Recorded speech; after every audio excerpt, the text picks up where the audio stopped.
నిజంగా మనుషుల్లో ఇంత మానవత్వం తగ్గిపోతుందనైతే అస్సలు అనుకోలేదు. రీసెంట్‌గా నేను నా ఫ్రెండ్‌తో శిల్పారామం వెళ్ళాను. అక్కడ ఒక రాజస్థానీ పప్పెట్ షో జరుగుతుంది. ఒక మదర్ అండ్ హర్ సన్ ఇద్దరు అక్కడ ఆ షోని రన్ చేస్తున్నారు. And they became two old. మేము వెళ్ళినప్పుడు వాళ్ళ షో చూడడానికి లిటరల్లీ ఎవ్వరు లేరు.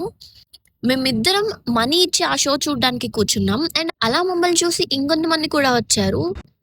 లిటరల్లీ 5 మినిట్స్‌లో 20-30 పీపుల్ గ్యాదర్ అయ్యారు. అందరూ షో చూస్తున్నారు, వీడియోస్ తీసుకుంటున్నారు. కానీ వాళ్ళని ఎంకరేజ్ చేయడానికి ముందుకొచ్చిన వాళ్ళు మాత్రం చాలా తక్కువ పీపుల్. అది చూసినప్పుడు నిజంగా నాకు చాలా బ్యాడ్‌గా అనిపిచ్చింది. ఎవరో వాళ్ళ టాలెంట్‌తో మనల్ని ఎంటర్‌టైన్ చేస్తుంటే చూడటానికి, ఎంజాయ్ చేయడానికి, వీడియోస్ తీసుకోవడానికి మాత్రం మనం రెడీ.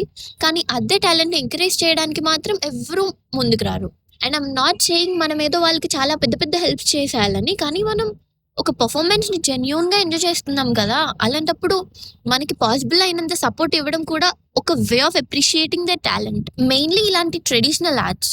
వాళ్ళని మనం ఎంకరేజ్ చేయకపోతే వాళ్ళ తర్వాత ఆ కళని ఎవరు కంటిన్యూ చేస్తారు? సో, అందుకే నెక్స్ట్ టైమ్ ఎవరైనా ఆర్టిస్ట్ మీ ముందు పెర్ఫార్మ్ చేస్తుంటే ఒకసారి ఆగి చూడండి, ఎంజాయ్ చేయండి. కుదిరితే వాళ్ళని సపోర్ట్ కూడా చేయండి. మన చిన్న ఎంకరేజ్‌మెంట్ వాళ్ళకి ఇంకో రోజు ఆ కళని కొనసాగించే రీజన్ అవ్వచ్చు.